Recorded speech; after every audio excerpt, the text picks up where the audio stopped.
श्री गुरु चरण सरोज रज निज मन मुकुर सुधारी बरनउँ रघुबर बिमल जसु जो दायक फल चारि बुद्धिहीन तनु जानिके सुमिरौ पवन कुमार बल बुद्धि विद्या देहु मोहि हरहु कलेश विकार। बोलो सियावर रामचंद्र की जय, पवन सुत हनुमान की जय। बोलो भाई सब संतन की जय। हरि ओम, जय सिया राम। हम लोग अपने पिछले सत्र में हनुमान चालीसा की 26वीं चौपाई के ऊपर चिंतन कर रहे थे।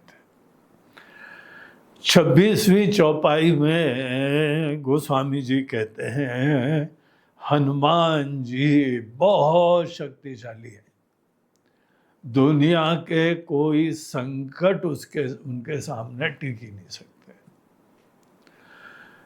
उनको खुद संकट नहीं आते, जब उनको संकट खुद नहीं आते हैं तो उनको ऐसी विद्या पता है कि आप भी संकट का निवारण कर सकते। करना है क्या? अगर आपको भी संकट से पीछा पिंड छुड़वाना है तो एक यहाँ सूत्र दिया हुआ है। क्या सूत्र दिया हुआ है? मन क्रम वचन ध्यान जो लावे, ये अधिकारी है, ये पात्र है। और फल क्या है? संकट से छुटकारा। संकट ते हनुमान छुड़ावे, मन क्रम वचन ध्यान जो लावे।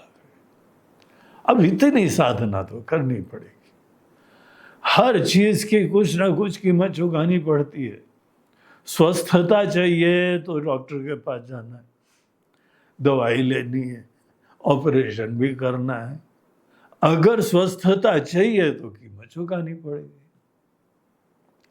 उसी तरीके से बाहर की दुनिया, देखिए संकट जो है उनके 3 स्रोत होते हैं, सोर्स होते हैं।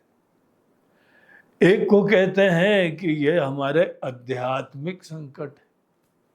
आध्यात्मिक संकट में हम खुद ही रिस्पॉन्सिबल है, हमारा शरीर, हमारा मन, हमारी इंद्रियां, हम ही जानते हैं हमारी आदतें ऐसी पड़ी हैं, हमारी पसंदगी ऐसी है, ना पसंदगी ऐसी है कि सदैव मुसीबत आती रहती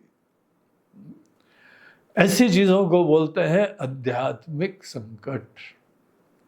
दूसरे होते हैं आदि भौतिक संकट। आपसे तो नहीं आ रहे हैं लेकिन आपके अड़ोस पड़ोस, वातावरण हो गया, हमारे रिश्ते नाते हो गए, हमारी समाज देश दुनिया हो गई। जो भी भौतिक पदार्थ अर्थात हमको पता है यहाँ दुनिया के कौन से सोर्स है, उनको बोलते हैं आदि भौतिक। आदि भौतिक संकट भी हो सकते हैं। दुर्घटना हो गई, किसी को प्रॉब्लम हो गई, कोई आदत खराब हो गई, नशे पानी की लत लग गई, या पूरे घर को संकट है। तो ये संकट दूसरे होते हैं। महाराज जी अगर किसी को आदत पड़ गई तो संकट हनुमान जी कैसे छुड़ाएंगे? यार देखो, पहली बात तो हनुमान जी के कैसे छुड़ाते हैं, तुम हनुमान जी मत बनो। अगर हनुमान जी का पूरा ज्ञान प्राप्त कर लोगे ना तो ये प्रश्न नहीं करोगे कैसे करते हैं। हनुमान जी का ज्ञान ही प्राप्त कर लो। हनुमान जी का ज्ञान प्राप्त करके हनुमान जी के सब रहस्य जानो, उनकी सिद्धियां जानो, उनके ज्ञान जानो, उनकी भक्ति जानो, फिर आप हमसे पूछना हनुमान जी कैसे करेंगे, कैसे करेंगे, क्या आपको खुद ही पता लग जाएगा। इसीलिए बोल रहे हैं कि खुद ध्यान करो उनके ज्ञान का, गुण का, फिर तुमको पता लग जाएगा हनुमान जी कैसे करते। और एक तीसरा संकट और होता है, उसको बोलते हैं आधि दैविक संकट, जो अनेकों पंडित लोग बताते रहते हैं ना, ये ग्रह खराब है, वो ग्रह खराब है, ये सब तो दैविक शक्तियां, दैवी पीड़ाएं, दैवी समस्याएं। आपका शरीर भी ठीक है, आपके रिश्ते नाते भी बहुत अच्छे हैं, आपका अड़ोस पड़ोस भी अच्छा है, आपकी कॉलोनी भी अच्छी है, आपका समाज भी अच्छा है, आपका देश भी अच्छा है, आपके प्रधानमंत्री भी अच्छे हैं, सब अच्छे हैं, लेकिन तो भी फूटी किस्मत महाराज जी, तो भी बड़ी मुसीबत हो रही है। तो ऐसे समय सब लोग बोलते हैं कि बात स्पष्ट है कि कुछ अज्ञात स्रोतों से आपको प्रॉब्लम आ रही है। अज्ञात सोर्सेस को दैवी बोलते हैं, दैवी शक्तियां। तो भले आध्यात्मिक संकट हो, आदि भौतिक संकट हो या आदि दैविक संकट हो। और आपको पता है बहुत सारे लोग हनुमान चालीसा, हनुमान जी का भजन करते हैं आदि दैवी संकट दूर करने के लिए। विशेष रूप से चुपचाप आपको बता दे, शनि देवता अनेक लोग शनि देवता का प्रकोप उसका दूर करने के लिए हनुमान जी के पास जाते हैं, और हनुमान जी का बड़ा कनेक्शन है। अब कैसा कनेक्शन है वो सब हम कहानी नहीं बताएंगे, लेकिन है। हनुमान जी के सब पूरे रहस्य जानो तो सब पता लग जाएगा कैसे संकट दूर करते हैं। तो यहाँ पे जो है गोस्वामी जी ने एक सूत्र दे दिया, आप पूरे मन से, कोई मन में दूसरा विचार नहीं लाओ, हनुमान जी की भक्ति करो, विचार करो, एक मंत्र लो, उनका गुणगान गाओ, कर्म भी ऐसे करो कि हनुमान जी को पसंद आए। हनुमान जी महाराज जी क्या पसंद है उनको क्या पता, तो बोलते हैं ठीक है रामायण पढ़ लो, राम जी को क्या पसंद है वो कर लो। तो महाराज जी कौन इतनी रामायण पढ़े, तो बोला अच्छा एक और तरीका का तुमको बता देते हैं, तुम्हारे गुरु को जो पसंद है वो कर लो, तो वो राम जी को भी पसंद आएगा, हनुमान जी को भी पसंद आएगा। महाराज जी गुरु जी को जो पसंद है वो भगवान को पसंद आएगा। यार हम नहीं बोल रहे, गोस्वामी जी खुद बोल रहे। कैसे प्रारंभ करा था, श्री गुरु चरण सरोज रज निज मन मुकुर सुधारी, गुरु के चरण रज से अपने मन रूपी शीशे को साफ करो। गुरु हमारे लिए आचार्य देवो भव, भगवान के रूप होते हैं, वही तो ज्ञान देते हैं, वही तो दिशा देते हैं। तो ऐसे गुरु जी को जो पसंद है वो कर लोगे तो तुम्हारे कर्म भगवान को भी प्रिय हो जाएंगे। तो मन क्रम वचन और बोलना वही शक्तिशाली चीज है। उल्टा सीधा बोलो नहीं, अच्छा बोलो, और वो भी ऐसा बोलो कि हनुमान जी की आपको कोई ना कोई लीला महिमा आपको प्रेरणा देती रहे। ऐसा कर लोगे तो ये औषधि है संकट दूर करने की। अब ये करो नहीं तो संकट आएंगे, और ये कर लो तो संकट दूर हो जाएंगे। तो ये थी 26वीं चौपाई, बड़ी बढ़िया चौपाई थी। अब चलिए एक और कदम आगे बढ़ते हैं। 26 के बाद 27। हाँ महाराज इतना ज्ञान तो है हम लोग, बोलते बढ़िया। चलो अब 27वीं चौपाई पढ़ लो फिर। सब पर राम तपस्वी राजा, तिनके काज सकल तुम साजा। पहली लाइन में राम जी की महिमा बता रहे हैं, हनुमान जी के आराध्य, हनुमान जी के भगवान, हनुमान जी के सर्वस्व, हनुमान जी राम जी के जो है वो भगत हैं। राम जी के ज्ञान, राम जी का गुण, राम जी का स्वरूप, सब चीज हनुमान जी को इतनी पसंद है और राम जी से सतत प्रेरणा प्राप्त करते हैं। तो गोस्वामी जी बोलते हैं दो शब्द राम जी के बारे में, हाँ? सब पर राम तपस्वी राजा। राम जी बहुत अद्भुत प्रकार के राजा थे भैया। आज कलयुग चल रहा है, कितने हजारों साल हो गए, भगवान कृष्ण जो द्वापर में आए थे उनके जाते जाते भी अर्जुन को गीता कब दी थी? 5,500 साल पहले। और उससे एक युग पहले राम जी आए थे।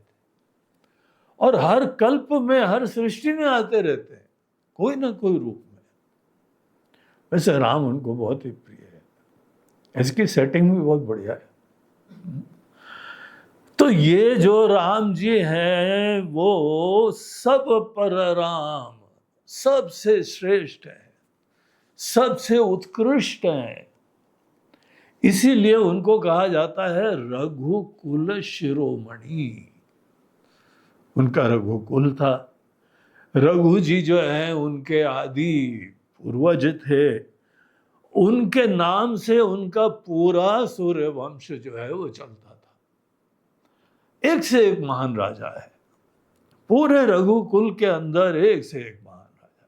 लेकिन इनको क्या कहते हैं? रघुकुल शिरोमणि। सब पर राम, सर्वश्रेष्ठ है राम जी। और अगर हनुमान जी की महिमा जाननी है तो ये समझो उनका दिल कहाँ लगा हुआ है। किसी का भी रहस्य जानना हो, ये समझो उसका दिल कहाँ लगा हुआ है, उसकी भक्ति किस चीज में होती है, उसका आदर्श कौन है, उसके प्रेरणा के आस्पद कौन है, उनके भगवान कौन है, उनके इष्ट कौन है। इतना राम जी से प्रभावित हैं हनुमान जी कि उन्हीं का मन क्रम वचन ध्यान, मन से, कर्म से, वचन से, जहां पर भी आए, अगर गोस्वामी जी हम लोगों को ये उपदेश दे रहे हैं ना, क्योंकि हनुमान जी ऐसे ही करते हैं। हनुमान जी भी भगवान श्री राम के गुणगान गाते रहते हैं, स्मरण करते हैं। और इतने अद्भुत से गुण हैं कि जितना स्मरण करो कभी थकते नहीं हो। मन इतना भाव विभोर होता है, रामायण का पाठ भी कर लो तो मन बड़ा गदगद हो जाता है। और अगर अर्थ के साथ पढ़ लो तो फिर तो क्या बात है। और उसी का ध्यान करने लगो, उसमें जो तत्व बताया है उसका चिंतन करने लगो। तो राम जी बहुत श्रेष्ठ है। और उनके बारे में यहाँ पे बताते हैं, उनका राज्य भी ऐसा था कि आज तक भी राम राज्य एक आदर्श बना हुआ है। सब पर राम तपस्वी राजा। और ये इतने महान राजा क्यों हुए पता है? उनके पिताजी की कृपा से। महाराज जी पिताजी ने क्या करा? पिताजी ने तो वनवास दे दिया उनको, है? उनकी जो भी पत्नी थी उनको जो वचन दे दिया था वो आजकल की तरह बोल देते, हमने बोले ही नहीं था।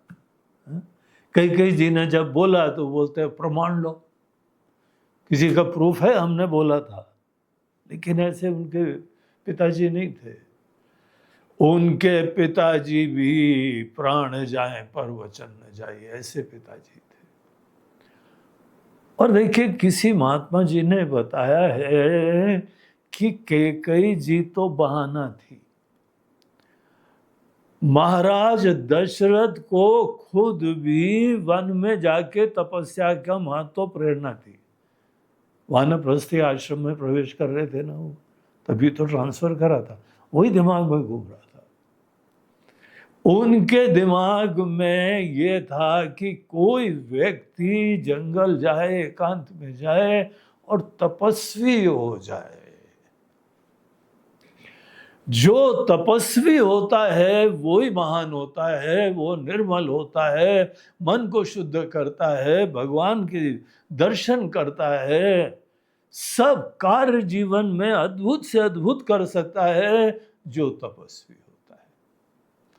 रघुकुल के अंदर तपस्या की बड़ी महिमा थी। इसीलिए जब भी मौका पड़ता था तो वहाँ के राजा लोग भी एकांत में भी जाते थे, ध्यान भी करते थे, भजन करते थे, व्रत करते थे और अनेकानेक प्रकार की तपस्या करते थे। और जो अच्छी तपस्या करता है वो इतना शक्तिशाली हो जाता है। तो एक महात्मा जी तो बोल रहे थे, महाराज जी ऐसा लगता है उनके पिताजी ने इनको 14 साल की तपस्या का आशीर्वाद दिया। सीधे तो नहीं बोल सकते है? तो ऐसा जुगाड़ कर लिया। और कई जी जो कि राम जी को भी बहुत स्नेह करती थी, उनका भी दिमाग पलट हो गया। और राम जी तो ऐसे हैं कि हर परिस्थिति में खुश रहने वाले। राम जी अयोध्या के राजा 14 साल बाद नहीं बने, जहां रहे वहां अयोध्या हो गई। पता ही बात। चित्रकूट में रहे तो चित्रकूट अयोध्या बन गई। कहीं पे जो है वो नासिक में पंचवटी में रहे जाके तो वहां अयोध्या बन गई। लंका गए, वहां सत्संग चलता था। जहां राम जी हैं वहीं पे सब कल्याण होता था, शिक्षा मिलती थी, सबको प्रेरणा मिलती थी, सब असुरों से मुक्ति मिल जाती थी। इतने अद्भुत तपस्या की महिमा है। रामायण में देखना, गोस्वामी जी ये बोलते हैं कि तपस्या के बल से ही ब्रह्मा जी सृष्टि करते हैं। ब्रह्मा जी के पास इतनी शक्ति सामर्थ्य कहां से आती है? तपस्या से। भगवान विष्णु पूरी दुनिया का मैनेजमेंट करते हैं, हम लोग को एक घर का मैनेजमेंट करने लेना नहीं याद आ जाती है। कई बार कष्ट हो जाते हैं ना, कई बार आप अच्छी तरह से भी करते हो। भगवान विष्णु भी तपस्या के बल के वजह से पूरी दुनिया का व्यवस्था करते हैं। और भगवान शंकर सब चीजों को यहाँ पे समय आने पे ले जाते हैं तपस्या के बल पे। तपस्या के बल पे ही ब्रह्मा विष्णु महेश अपना अपना कार्य कर पाते हैं। तपस्या के बल के वजह से ही जीव परमात्मा तक पहुंच सकता है। आपको पता है एक शंकराचार्य जी का ग्रंथ है आत्मबोध। आत्मबोध में आत्मा जो राम की तरह से है, उनका बोध कैसे करना चाहिए, वो पूरा रहस्य उन्होंने आत्मबोध नामक ग्रंथ में बताया है। अब देखिए इन प्रवचनों में आपको ये सब सीक्रेट मिलते रहते हैं, नोट कर लेना, कहीं ढूंढना जाके आत्मबोध चाहिए। आत्मबोध क्या है ये भी हम बता दें, आदि शंकराचार्य जी के द्वारा लिखे थे। किसी और की आत्मबोध नहीं ले लेना, शंकराचार्य जी के द्वारा लिखित आत्मबोध चाहिए।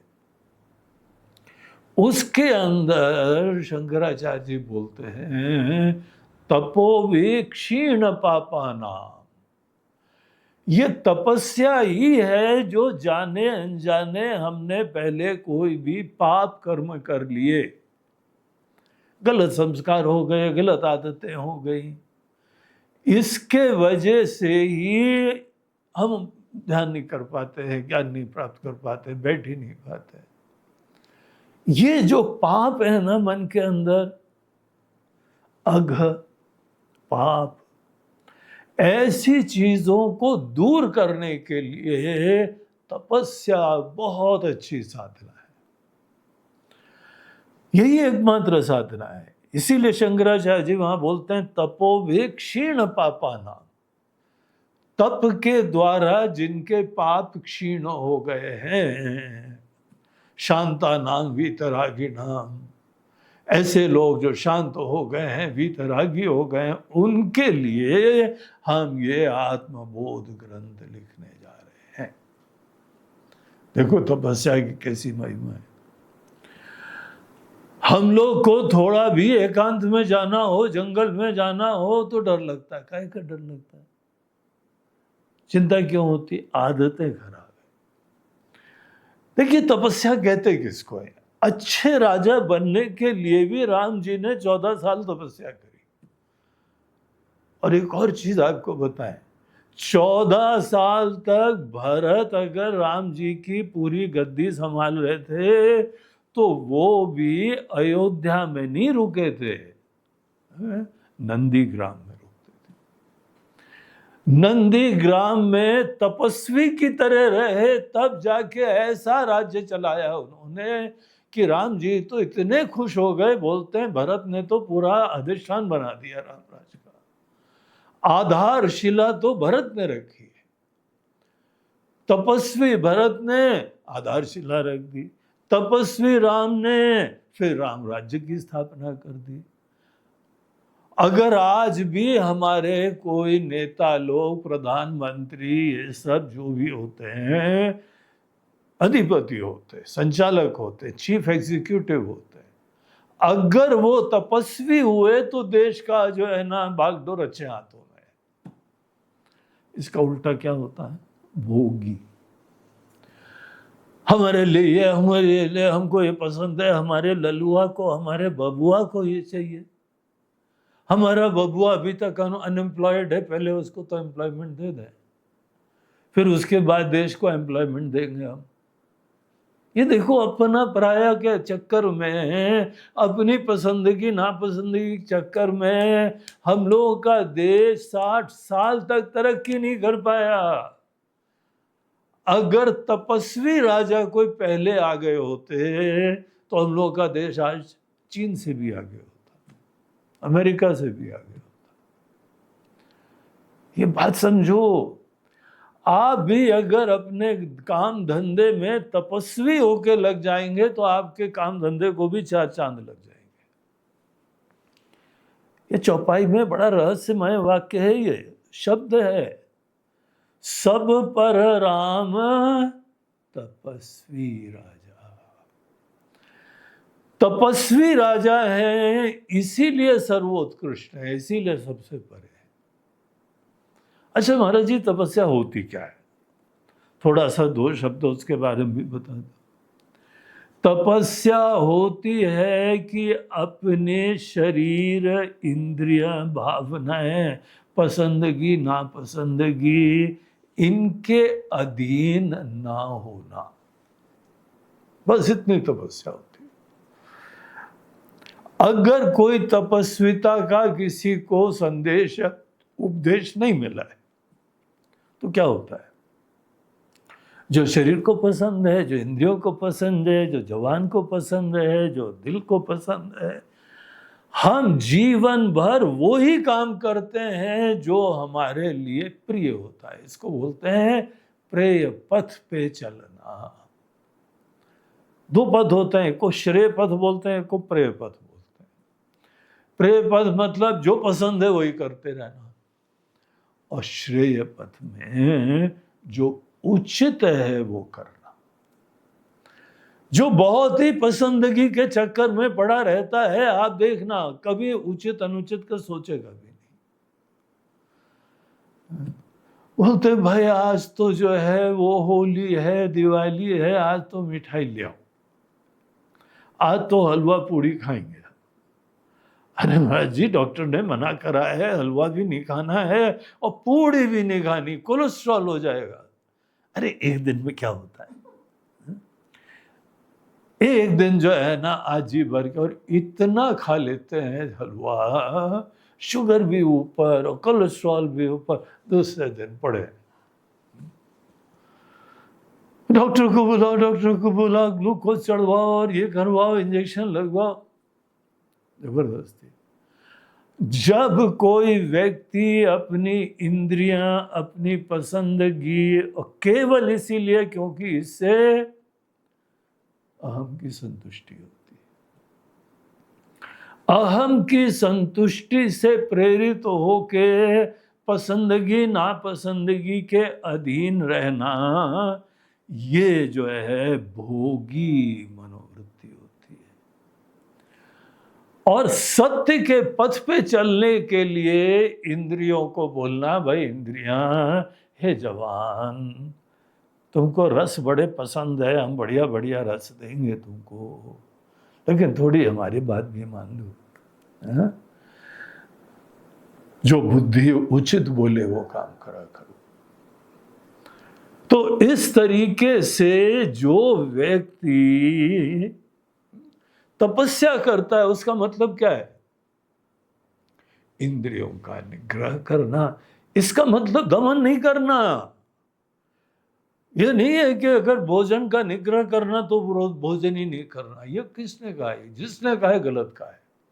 सात्विक भोजन करना, उचित भोजन करना, पर्याप्त मात्रा में भोजन करना, पर्याप्त उचित जगह भोजन करना, अच्छे प्रेम भाव से भोजन करना, शांति का वातावरण बना के करना, ये तपस्या हो गई।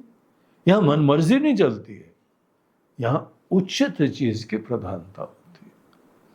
तो शरीर के धरातल पे, इंद्रियों के धरातल पे, प्राण के धरातल पे, मन के धरातल पे, खास कर शारीरिक, वाचिक, मानसिक 3 प्रकार की तपस्या होती है। और जो ये तीनों प्रकार की तपस्या कर लेता है वो सही में अपने शरीर, मन, बुद्धि का मालिक बन जाता है। और उसकी शक्ति आत्मा से आती है। अन्यथा हम लोग विषय और भोगों से अपना प्रेरणा प्राप्त करते हैं। आत्मा अनंत है, विनाशी है, दिव्य है।